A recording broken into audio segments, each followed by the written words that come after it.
Selamat datang di channel Pemuja Malam. Jangan lupa like, share, and subscribe ya. Terima kasih.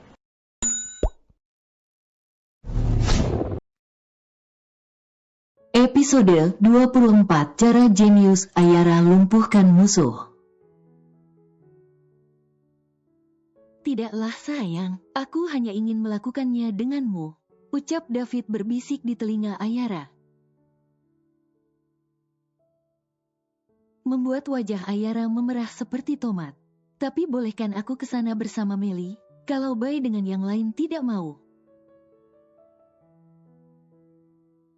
Ayolah, kan Bai bisa pantau dari sini. Aku janji tidak bakalan macam-macam, hanya satu macam. Yaitu Ayara yang cantik. Ucap Ayara menatap David dengan memelas. Baiklah, tapi kalian harus ditemani pengawal. David luluh juga melihat Ayara memelas, dia jadi tidak tega. Ya, inilah alasan selama ini, aku menyembunyikan identitas, karena malas dikawal.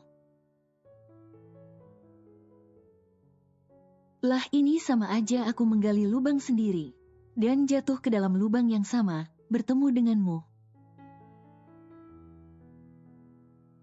Gerutu Ayara, membuat yang lain menertawakannya. Apa dia bilang menggali lubang dan jatuh ke dalam lubang?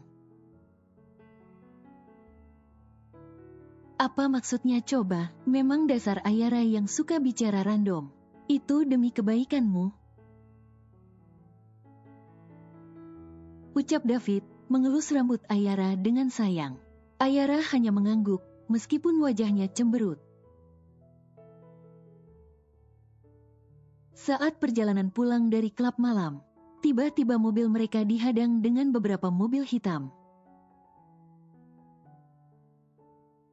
Para pengawal dengan sigap keluar dari dalam mobil, dan menghampiri mobil yang berani menghadang mobil tuannya. Keluarlah beberapa orang berbaju serba hitam khas pengawal, dari dalam mobil yang menghadang mobil David. Ternyata jumlahnya 8 orang. David dan Jack masih setia jadi penonton, karena pikir mereka masih bisa diatasi oleh pengawal. Meskipun pengawalnya hanya berjumlah 6 orang, tapi kekuatannya boleh diadu. Sedangkan Ayara mengunyah snacknya sambil menonton adegan live pertarungan sengit. Tidak berselang lama, tiba-tiba datang segerombolan orang berpakaian serba hitam dari arah belakang mobil mereka. Membuat David dan Jack terpaksa harus turun tangan membantu pengawalnya. Kamu di sini saja. Titah David, tidak usah keluar dan kunci pintunya. Ucap David ketika ingin membuka pintu mobil. Ayara hanya mengangguk kecil, karena bukan Ayara namanya kalau mau menurut terus. David dan Jack melawan 8 orang sekaligus. Ayara yang melihatnya jadi pengen adu jotos juga. Sebenarnya bisa aja mereka menggunakan senjatanya, tapi mereka lebih memilih adu jotos saja. Hitung-hitung olahraga malam. Ayara keluar dari dalam mobil. Dia langsung memberikan tendangan mautnya dari arah belakang dan berhasil mengenai 3 lawan. Dasar rubah kecil nakal, gumam David ketika melihat Ayara. Dasar nakal memang ini Ayara, sudah ditanya baik-baik dan sudah mengangguk. Lah ini apa, dia malah keluar juga. Ayara menendang membabi buta ke arah lawan, membuat David dan Jack nyaris tidak kebagian lawan. Sebenarnya apa sih tujuan kalian semua? Mau uang atau ingin merelakan nyawa kalian melayang? Ucap Ayara, kedua tangannya masih setia mengepal di depan dadanya. Kami hanya menjalankan tugas untuk menghabisi kalian semua. Ucap musuh A. Kalian menjalankan tugas kan dibayar.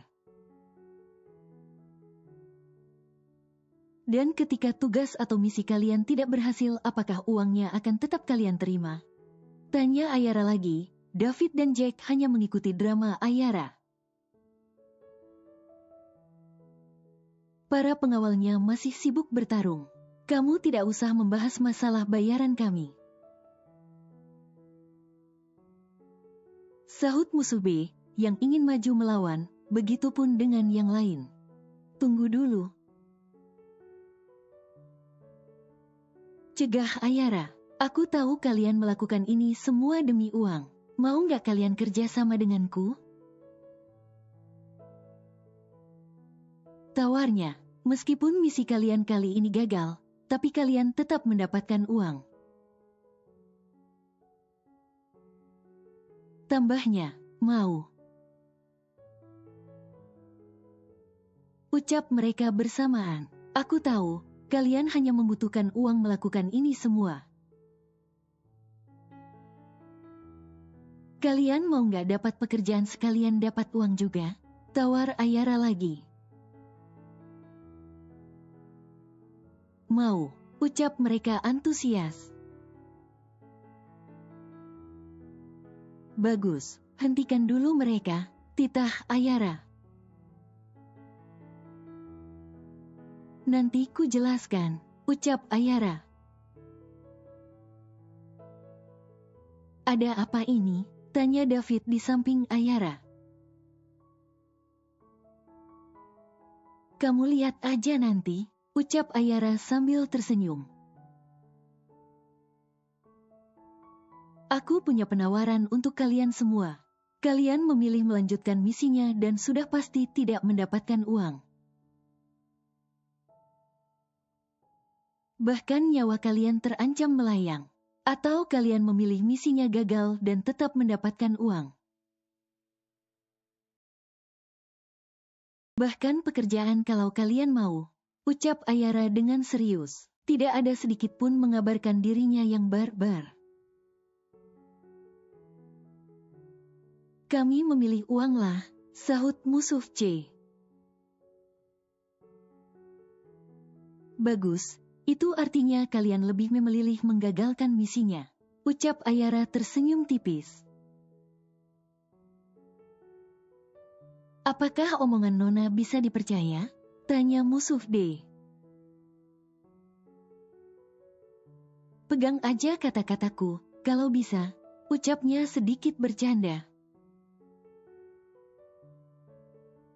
Kalian boleh menembakku, kalau aku berbohong. Pernyataan Ayara. Kalian bawa senjata kan? Tanyanya kemudian. Tidak, ucapnya serentak. Hanya aku, ucap musuh A yang menjadi bos mereka. Hanya dia yang membawa senjata. Astaga, ternyata kalian tidak membawa senjata. Apa bos kalian tidak bermodal? Ucapnya masih terkekeh.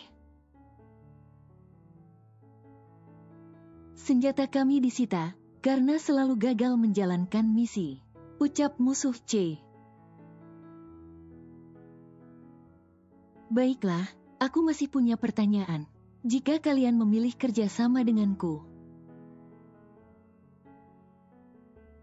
otomatis kalian tidak berpihak lagi pada bos kalian yang lama, yang aku tidak tahu rupa dan wujudnya. Ucap Ayara kembali ke mode serius. Setuju. Ucap mereka serentak. Lagian, kalau kita gagal menjalankan misi, bos akan memberi hukuman. Ucap salah satu dari mereka. Gadis labil ini benar-benar jenius.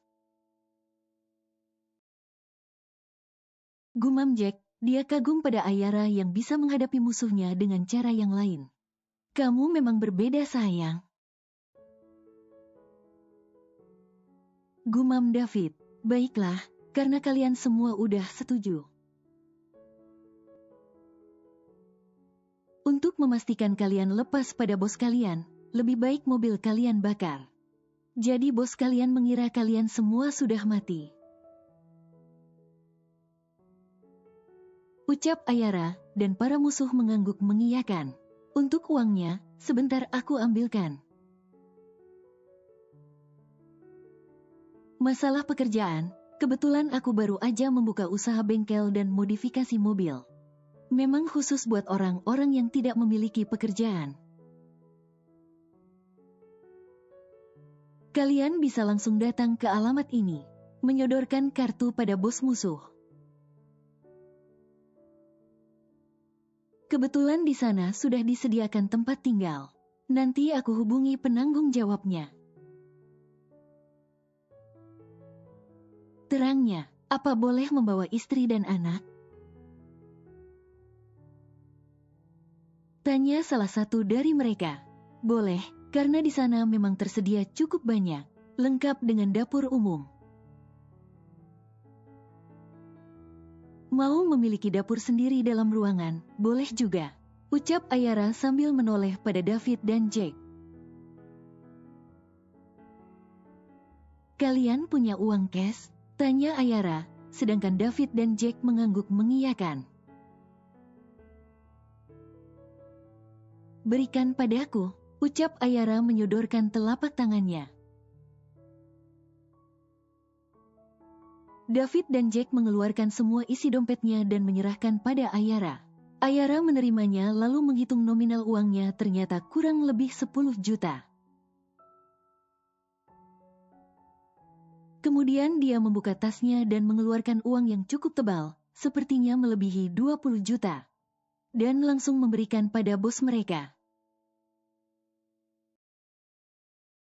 Ini mungkin tidak sebanyak yang bos kalian janjikan. Kalian bagi aja dulu yang ini, selebihnya nanti menyusul. Ini udah lebih dari cukup Nona, sahut salah satu dari mereka. Terima kasih Nona, tuan, ucap mereka serentak. Baiklah, kami mau pulang dulu, udah ngantuk, ucap Ayara membuka pintu mobil dan masuk. David dan Jack mengekor seperti anak ayam. Jangan lupa, mobil kalian bakar. Ucapnya menyembulkan kepalanya di balik pintu mobil. Siap Nona. Ucapnya serentak. Jack mulai melajukan mobilnya, tidak lupa membunyikan klakson mobilnya. Semuanya serentak menunduk mengiyakan. Kamu hebat banget, Ra. Aku tidak menyangka kalau kamu bisa melawan mereka dengan cara lain. Bahkan memberikan mereka uang dan pekerjaan. Sahut Jack. David mengelus-elus kepala Ayara dengan sayang. Aku kasihan sama mereka, pasti karena terpaksa mereka melakukan itu semua. Hanya semata-mata karena membutuhkan uang. Terlihat jelas dari penampakan mereka. Kalau mereka hanyalah pengawal amatir yang dipungut oleh bosnya, mereka tidak memiliki skill bela diri. Mereka hanya mengandalkan kemampuan saja. Ucap Ayara masih dengan mode seriusnya. Kamu benar-benar hebat sayang, bisa berpikir ke arah sana. Sahut David ikut menimpali. Ayara Queenbee. Ucapnya, kembali ke mode tengilnya, membuat David jadi gemes melihatnya. Yang paling cantik plus barbar. Tambah Jack terkekeh. Kamu punya bengkel? Tanya David. Iya, aku mendirikan bengkel khusus buat orang-orang yang membutuhkan pekerjaan. Aku aja tidak pernah ke sana, ucapnya. Kamu benar-benar gadis luar biasa. Udah jenius, baik hati lagi. Ucap Jack menimpali. Tidak salah kan, bos kutub ini memilihku? Ucapnya tersenyum cerah. Iya, dia sangat beruntung bisa memilikimu, sahut Jack. Dia memutar setir mobilnya masuk ke area apartemen. Hanya aku yang kurang beruntung, bertemu dengan bos kutub, menyebalkan. Banyak maunya, bicaranya irit. Ucapnya terkekeh.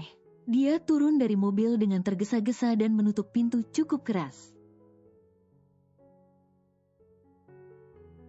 Dia berlari menuju lobi apartemen. Sebelum David mengeluarkan taringnya, Jack hanya terkekeh dibuatnya. Dasar rubah kecil nakal, gumam David geleng-geleng kepala. Pagi hari, Ayara sudah sibuk mondar-mandir di dapur. Dia memasukkan beberapa makanan berat ke dalam wadah yang cukup besar. Setelahnya dia memasukkan lagi berbagai macam dessert ke dalam wadah. Apalagi ya, makanan utama, dessert, semuanya udah. Ucapnya menata kotak makanannya ke dalam paper bag. Ah iya, snacknya, atau beli di jalan aja kali ya, tapi repot kalau mau singgah lagi. Ucapnya, dia meraih tas belanja atau goodie bag dan mengisinya berbagai macam snack ditambah susu kotak. Ketika semuanya udah siap, Ayara masuk ke dalam kamar. Dia meraih tas selempang kecilnya di atas meja depan sofa. Dan meraih ponselnya yang ada di atas meja rias.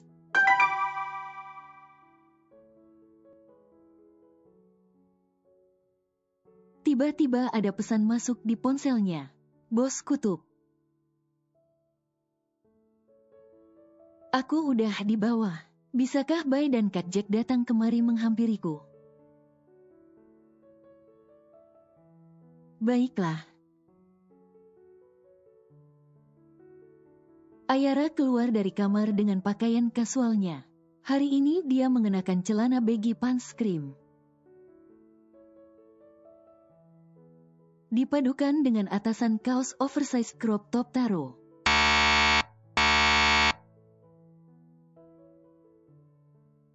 Ayara melangkah ke arah pintu apartemen dan membukanya.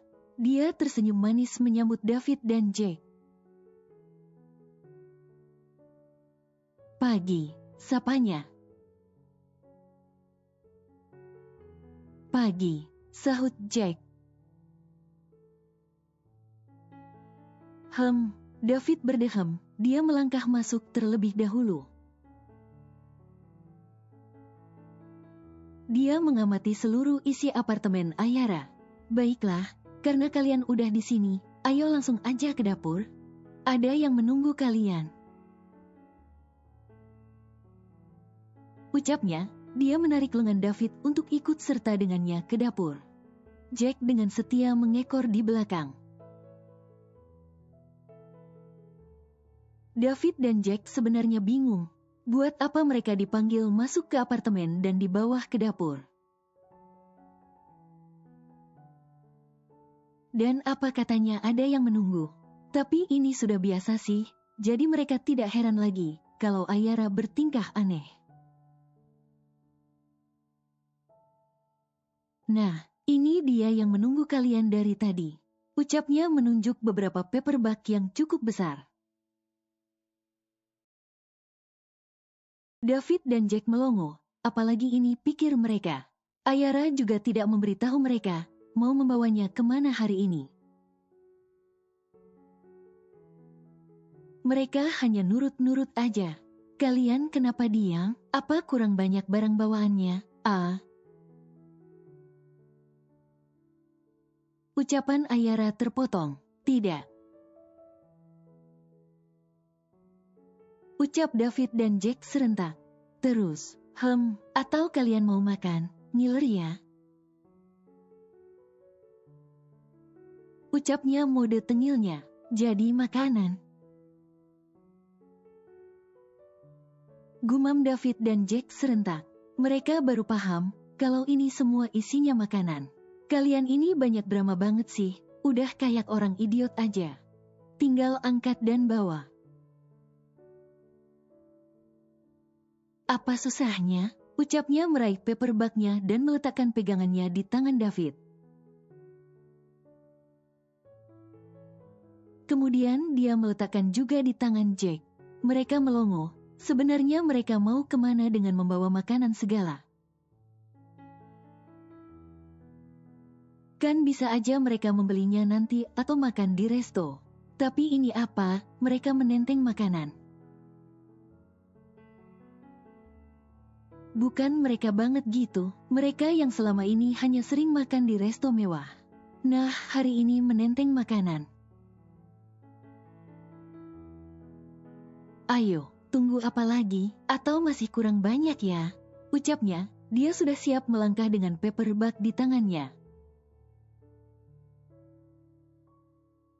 Tidak kok, ucap David dan Jack lagi-lagi serentak. Terus tunggu apa lagi? Ayo, ucapnya melangkah duluan. David dan Jack mengikutinya dari belakang. Lagian kalau harus membawa ini semua, kan bisa minta tolong sama pengawal. Kenapa mesti repot-repot begini? Tapi mereka jadi mati kutu di depan Ayara. Ayara tersenyum jahil di depan mereka. Dasar bos kutub sama asisten, sama-sama kaku, kalau masalah beginian. Tapi mereka mau-mau aja tuh, aku perintah. Kenapa tidak memanggil pengawalnya coba, jika mereka keberatan? Ayara tersenyum sepanjang jalan, membayangkan wajah cengeng mereka berdua. Tapi kapan lagi melihat tuan muda kita, menenteng barang bawaan sebanyak itu? Emang enak dikerjain? Ucapnya terkekeh, dia berjalan dengan sedikit terburu-buru. Takut David dan Jack melihatnya tertawa. David mengerutkan alisnya melihat Ayara berjalan dengan cepat. David dan Jack dibuat tambah bingung dengan Ayara yang melangkah ke arah lain. Bukannya ke arah mobil mereka. David dan Jack hanya berdiri di tempatnya di depan lobi melihat apa yang akan dilakukan Ayara. Ayara membuka bagasi mobilnya dan memasukkan barang bawaannya. Dia menoleh ternyata David dan Jack tidak ada di belakangnya. Dia melihat ke arah lobi, ternyata mereka masih di sana dan hanya diam berdiri. Hai, di sini. Teriak Ayara, dia melambai-lambaikan tangannya. David dan Jack meskipun bingung, mereka tetap melangkah ke sana. Kalian pasti bingung ya, sama aku juga bingung. Kenapa aku malah berjalan ke sini? Mungkin mobil ini rindu kali ya, sama tuannya. Apalagi udah beberapa hari, berdiam diri di sini. Ucapnya menata barang-barangnya di bagasi mobil. David dan Jack baru paham, kalau Ayara mau membawa mobilnya. Kamu mau bawa mobil sendiri? Tanya David, ketika Ayara sudah menutup kembali bagasi mobilnya. Tidaklah, mana kuat aku. Tapi kalau kita bertiga, kali aja bisa ya. Ditambah pengawalmu, pasti bisa banget. Ucapnya tersenyum jahil. Dasar ya, bisa nggak, kamu itu serius dikit? Ucap David menyentil hidung Ayara. Membuat Ayara meringis sekaligus terkekeh. Kalau serius terus, otot kita jadi kaku. Karena tidak ada pergerakan. Coba selalu senyum dan tertawa. Bukan lagi otot yang kaku, tapi gigi yang kering. Ucapnya tertawa. Dia membuka pintu mobilnya dan masuk duduk di kursi kemudi. Hehehe. Jack ikut terkekeh mendengarnya. David hanya tersenyum tipis. Hai kalian, mau di situ aja sampai gigi kalian kering karena kehausan, atau mau ikut sama aku? Ucapnya, dia menyembulkan kepalanya di pintu mobil. Naik. Tambahnya, ketika melihat mereka belum ada pergerakan, David bergegas masuk ke dalam mobil dan duduk di samping Ayara dan Jack masuk di kursi jok belakang. Ayara mulai melajukan mobilnya meninggalkan apartemen. Dia mengemudikan mobilnya dengan kecepatan sedang. Karena memang jalan yang mereka lalui lagi padat-padatnya. Sebenarnya kita mau kemana? Bersambung.